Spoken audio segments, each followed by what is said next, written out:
Dear Delphi audience, we are blessed to have a long-time security advisor of President Donald Trump just while we are facing the summit of Presidents Trump and Putin in Alaska.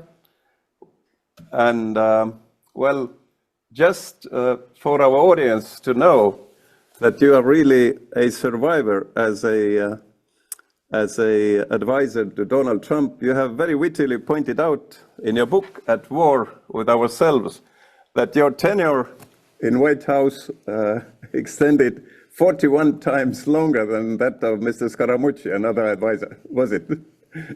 And just to kick off, I understand that actually you were released from your duty via a tweet because you were strongly and very vocally advising President Donald Trump not to be so soft with Vladimir Putin, was it? Well, he didn't release me by tweet. He and I had talked for many weeks in advance of me transitioning to my successor, John Bolton, and then the president called me as I write about it at War with Ourselves, and you know, we had a good conversation. I said, okay, I'll stay on for the next few weeks, transition in Ambassador Bolton, and President Trump and I left on actually very good terms. But really, I felt I was used up in the job for a number of factors. One of the factors you mentioned, which was, you know, the authoritarians and the degree to which I struggled to convince President Trump at times that really the way to deal with Putin was from a position of strength, and that's what deters Putin. That he's not going to get kind of the big deal or the entente that he wants with Putin, which is, you know, it was a genuine desire for Trump to get some kind of a big deal with Putin that would improve security, would allow the U.S. and Russia to work together more effectively. Of course, those of us, especially, you know, where you sit, Hans, I mean, you know that that's a delusion because Russia and Putin will only stop until Putin is stopped, because he has this grand ambition to restore the Russian Empire, an ambition that is related to his obsession with restoring Russia to national greatness based on the sense of honor lost during the collapse of the Soviet Union. So, you know, this is what I would impart to President Trump. It was an area of friction between us, but it wasn't the only one, as I relate in the book. And what was wrong about it? Everybody agrees that Putin shouldn't be handled with white gloves. Well, not everybody agrees, because, you know, look at Chancellor Merkel. For how long did she think that she could be the Putin whisperer, you know, and bring Putin in from the cold? Look at President George W. Bush, right, who met with Putin, and Putin let his crucifix dangle out of his shirt, you know, and President Bush came back and said, I looked into his soul and I saw somebody who cares about his people.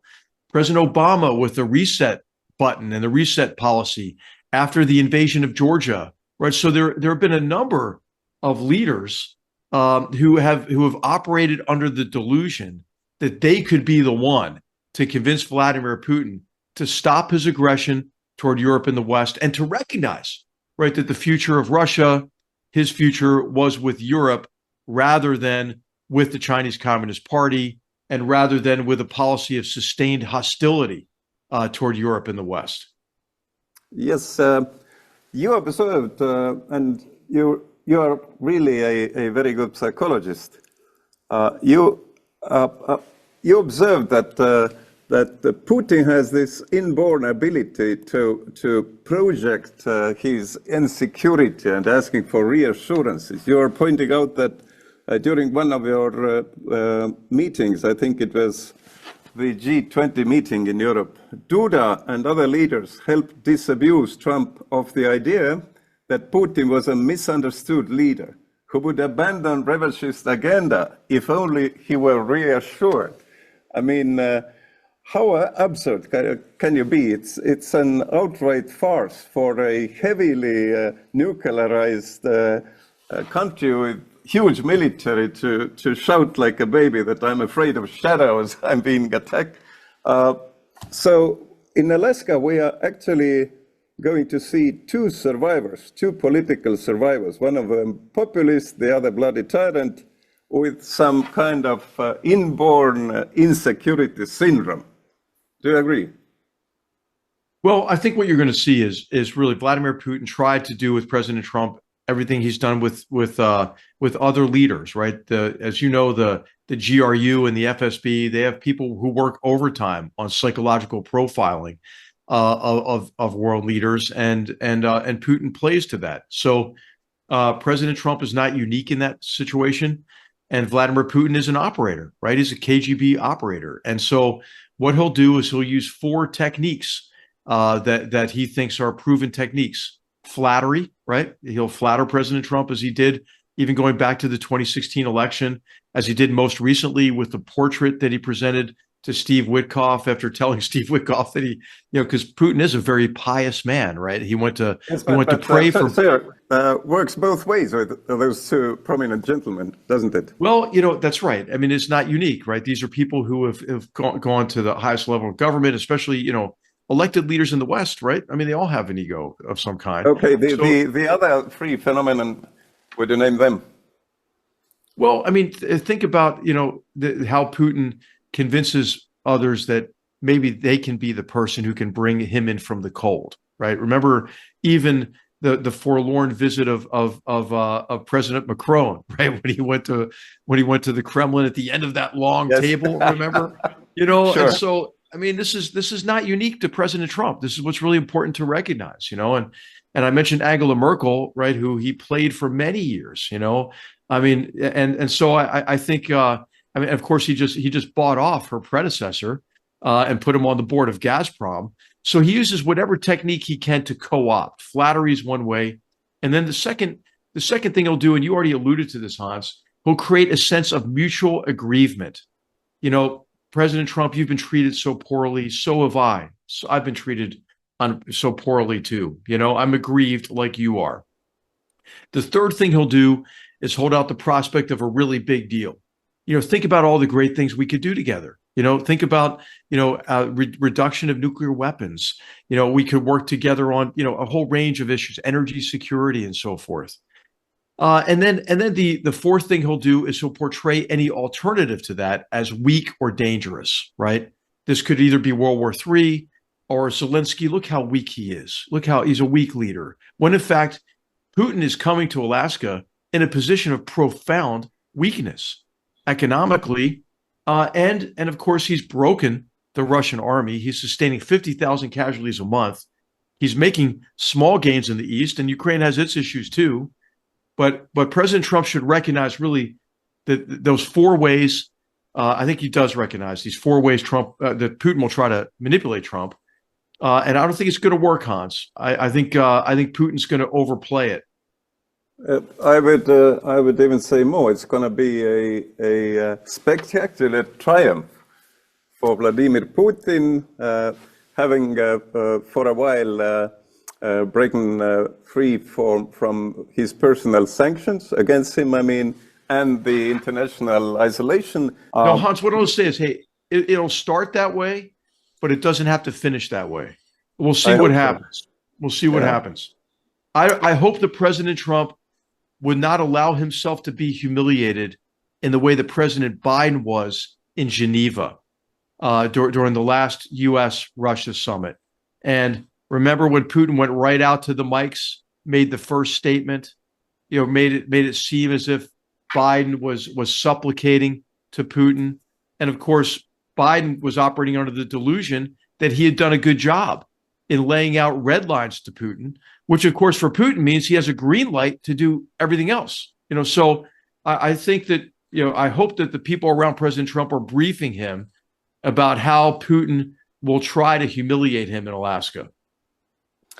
Well, majority of commentators are betting on that happening only some kind of fireside chat, probably a long lecture by Vladimir Putin, as he's used to carry on. Okay. You're writing that although it's easy to think there is no downside to talking, I mean, just talking during a summit, the truth is that it is naive to think so.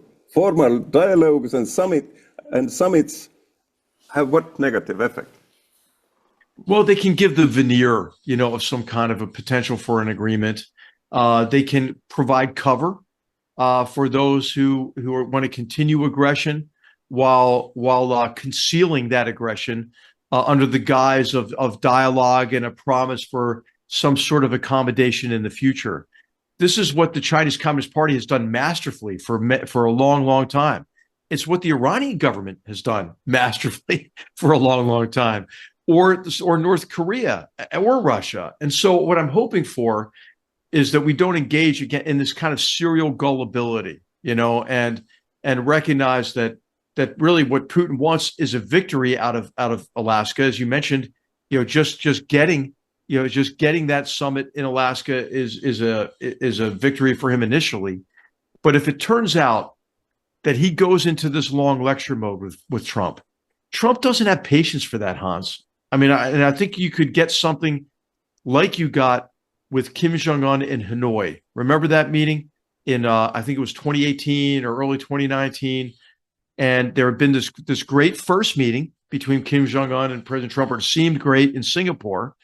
And then Kim Jong-un made unreasonable demands. He was intractable, and Trump got up and left. So I think that, I think Trump is not a dumb person. He wants it badly. He wants a big deal. He loves the lure of a big negotiated agreement and getting credit for that and being a peacemaker and all that. That's the big draw for him. But I don't think he's going to sign on for something that damages U.S. interests. And what I think is really important in advance of the summit, especially in the forthcoming conversation with European leaders, is to highlight how the outcome in Ukraine is connected to all of our security, based on how Russia and Putin won't stop until he is stopped, and then also the connection between Russia and the overall axis of aggressors, what China, North Korea, and Iran are doing to support Russia's efforts. And heck, the foreign minister of China just said, a few weeks ago, we can't allow Russia to lose. So those who argue that the priority ought to be on the competition with China have to recognize that the outcome of the war in Ukraine is inexorably connected to the competition with China and the prospect for either war or peace with China. How do you see the effect or the outcome of this summit in Alaska, however it goes? What would the effect be for Ukraine if they do mutually agree something President Zelensky is not in a position of accept, or if President Zelensky is somehow convinced to accept some of it? Won't there be a civil unrest, at least in Kiev? Any way it goes. Well, I don't know enough about internal Ukrainian dynamics to answer that. I do know that there are three potential outcomes as I see them. Outcome one would be President Trump and the United States, supporting terms that are unacceptable to Ukraine. That's what you just laid out. That's the worst outcome. The second would be a ceasefire that kind of freezes things in place. That is sort of like the Minsk agreement, that allows Russia to continue to prepare, maybe Ukraine to strengthen themselves as well. It would be kind of just a temporary freezing of the conflict that Russia, of course, would use to try to build up its military power. It's already engaged in I think, spending about 50% of its federal budget on defense, right? I don't think that's sustainable. He's got a huge inflation problem. He can't grow the economy. He has a labor shortage. He's sitting on piles of cash he can't convert. If oil prices go down further, he's going to be in a world of hurt. So he's in a weak situation, but Putin would try to use kind of a freezing like the Minsk agreement, which, as you know, wasn't even a freeze, right? I mean, that war continued on that Eastern Front beyond the Minsk agreement. And then the third outcome could be that President Trump comes to the conclusion that Putin won't stop until he concludes that he can't continue the war at an acceptable cost and risk. And then President Trump resolves to do what he said what he could do, which is to put much more pressure on Russia through a range of actions, including secondary sanctions on third country entities that are facilitating Russia's wartime economy. And I'm thinking, Chinese banks, for example, or what you've seen him do with India in terms of tariffs as a measure to try to convince India to stop purchasing large amounts of Russian gas and Russian oil in particular? Well, that of course is something devoutly to be wished. But at the same that's what time, I'm hoping for. That's what I'm hoping for. Absolutely. yes, but at the same time, as Russia's neighbors, we are very nervously observing that the question whether or not war is sustainable economically and manpower-wise is also very, very actual for Ukraine. But let me ask you a particular question. As you were security advisor to Donald Trump, you must have had very close access to actual information, which nobody hopes you will reveal here. But have you or have you not felt at a certain point, looking at the intel information on reports, that Russia has been at any time close to deciding upon a tactical nuclear attack or to move nukes, to move the warheads, to make at least some choreography? Has it happened any time that it could be a dose of realism into this threat? I don't think so. I think that what you see with Russia is a lot of nuclear bluster because, just for some practical reasons, Hans. I mean, a nuclear weapon's not usable in Ukraine, I don't think. Ukrainians wouldn't stop fighting. The winds blow to the east. The Russians can't fight very well under non-radiological conditions. How are they going to do it under radiological conditions? Russia would automatically become a pariah for everybody. It'd become North Korea on the Volga.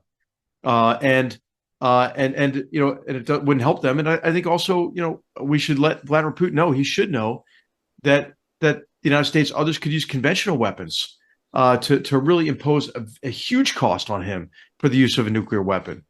So I think that he's got to recognize that. I mean, I think, for example, every Russian military outpost, vessel outside of Russian territory could immediately just go away. I mean, in 30 minutes. With conventional capabilities. So I just think he's got to know that. And so I think it's one of the few things he has left. Do you remember, Hans, in 2018, Vladimir Putin was giving this annual talk that he gives, right? And behind him was a big screen, and he was demonstrating with an animated video this new nuclear weapons capabilities. Yes, a very and the weapons were. And they were descending on Florida, right? like on Mar-a-Lago, almost. It looked like South Miami Beach, right? And so he this is not the first time he's used this kind of nuclear bluster. I don't think President Trump doesn't fall for that stuff. I mean, President Trump actually he wants to address the threat of nuclear weapons. This is one of the things that Putin holds out. Donald, wouldn't it be great if we could work together to reduce nuclear weapons, and maybe I can get China to engage? And that's because of a genuine concern Trump has. But I think that's going to ring hollow with Trump at this stage. I mean, he's heard it from Putin now, since 2017. I'm going to get more particular regarding nuclear arms. You were observing at a G20 meeting of world top leaders that both Chinese President Xi as well as Vladimir Putin, in their one-to-one conversations with Donald Trump, were trying to play down the ability of North Korea obtaining a nuclear potential. They were working in concert, those two leaders, Putin and Chinese leader President Xi. How's that? Do they coordinate? Yeah, remember, they're the partners. They're the partners with no limits, right? I mean, this is what we have to realize. Those in the United States who argue that we should give less priority to European security, less priority to deterring Russia from further aggression, less priority to supporting Ukraine in their war because we have to focus on the competition with China, have to recognize that these two countries are together. They have worked together in practical ways. China is underwriting the entire war effort in Ukraine by feeding Putin's ATM and giving him the cash flow that he needs. They're in many ways fighting a proxy war against Europe and the United States through the Russians with the electronics and the hardware they need to continue their onslaught on the Ukrainian people. And then also what's really important, I think, for us to recognize is that we're not going to separate them. I mean, they declared their partnership with no limits just prior to the invasion of Ukraine for a reason. And in that joint statement that they gave in early 2021, they declared, their partnership with no limits, but they also declared the advent of a new international order, an international order in which they were in charge. The West was over. Get used to it was the message to us. And since then, both of them and the other Axis members of the Axis, Iran and North Korea, have encountered profound problems. Hans, this is where I think we're wrong these days. We need to have more confidence. I mean, Russia is in a position of profound weakness. China is in a position of profound weakness by building really vulnerabilities in their economy. Vulnerabilities they created themselves in their race to surpass us. Look at Iran. Iran has made their country destitute, and Iran has been profoundly weak. We just have never acted in the past until Israel and the United States did finally to act what we knew what the return address is. And of course, North Korea has always been a basket case, but North Korea is providing the equivalent of $40 billion of assistance to Russia in terms of personnel, 12 million rounds of artillery. So, hey, let's recognize this is the moment for us to work together from a position of strength to confront this axis of aggressors. Get rid of this illusion that we can separate Russia and China. I think the moment is now, Hans, to glue them together and to hang their problems around their necks like lodestones. So, General, such a shame you don't have Donald Trump's ear anymore. This was I'm sure he misses me, Hans. I'm sure he misses me. Listen, but I would derive my next question from the same moment which you witnessed, that the Chinese leader as well as our murderous neighbor Vladimir Putin, they were playing the same game, trying to play down North Korean nuclear ambitions. They were wrong. They were cheating. Donald Trump big time. What about if they join their forces now, still enabling Iran to get a nuke? And furthermore, in your book, you write that if North Korea were in a position to strike the United States with a nuke, South Korea and Japan might doubt the reliability of American nuclear umbrella and pursue their own nuclear weapons. In another passage of your book, you are even somehow contemplating that Taliban of Afghanistan could, with Pakistani's help, obtain a nuclear weapon. Is there going to be a chain reaction like that? Well, I think, Hans, this is a period of extreme danger in terms of proliferation, as you're mentioning. I think that we're not talking enough about it, about the degree to which these hostile regimes with nuclear weapons, could transfer these weapons to other states or to terrorist organizations. Heck, North Korea never met a weapon that it didn't try to sell to somebody, and this includes Syria. Remember, they were building the Syrian nuclear facility until Israel struck it in 2007. So I think this is an area that we really need to work together across the free world on. And as you mentioned, it has to do with really ensuring that these regimes don't transfer these capabilities, working toward denuclearization, or in Iran's case, I think what we've done is temporarily block Iran's path to the most destructive weapons on earth. And I think we have to work hard on putting back into place a campaign of maximum pressure on North Korea. And ultimately, the goal there would be to convince the North Korean regime, the only hereditary communist dictatorship in the world, that it's safer without the weapons than it is with them. And I think we ought to work on this together in a concerted manner. Mr. McMaster, as you use the expression "we should do something, we should react," is there any Western coalition anymore? I'm talking about the quite recent event, 25th of June this year. The foreign ministers of UK, France, Germany, plus the EU High Representative Kaja Kallas, who happens to be an Estonian lady, They met the Iran foreign minister, Arakshi, and then they seemingly jointly agreed to decrease tensions, blah, blah, blah, by diplomatic dialogue, blah, blah, blah. At the same time, simultaneously, actually a little bit earlier, Donald Trump, the president of the United States, had issued the launch of B-2 bombers, which successfully were bombing Iran nuclear objects hours later. Evidently, even the member of Five Eye Coalition, the Foreign Secretary of the United Kingdom, didn't have knowledge about that. What's your comment? I think that's fine. I mean, it was important for it to be a secret operation. What you had with the last-ditch diplomatic effort, as you mentioned, with the foreign ministers, including your former foreign minister and now secretary for the EU, who is fantastic, by the way, and an amazing leader. Try it, but what did the Iranians do? The Iranians stonewalled again, right? And predictably. So I think, Trump had given them 60 days. It was day 62 or 3 or so. And I think it was completely appropriate. And of course, with an operation like that, Hans, you can't, I'm sure they were on the phone, right after those bombs were dropped. But I think Operation Security is really important because, as soon as you make those notifications, who knows who has what conversations within other governments. I think it's to the Trump administration's credit that was done in secrecy. It's so hard to do anything in secrecy these days, Hans. I mean, it's crazy. And at least they're not using signal chats anymore, which I think is good.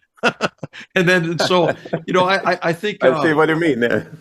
No, I think it was appropriate to have that degree of secrecy. And I can't imagine. I mean, there had to have been conversations prior to this that at least allowed the leaders of those countries, the closest allies. But to your overall point, heck yes, there are these multinational forums that matter a lot. NATO still matters a lot, but you know what else matters a lot? Are sort of subgroups within NATO, and you're at the center of it, right? The Baltic states are at the center of it. Look at the way that the Nordic states, the Baltic states, and Poland have come together in a way that I think is important for the alliance. It strengthens the alliance to have these sort of subgroups within the alliance that see the threat the same and that are in geographic areas where they can provide complementary defense capabilities. And recently, with the addition in recent years of Finland and Sweden, that's a pretty darn strong international coalition, and sub-alliance within the alliance, if you will.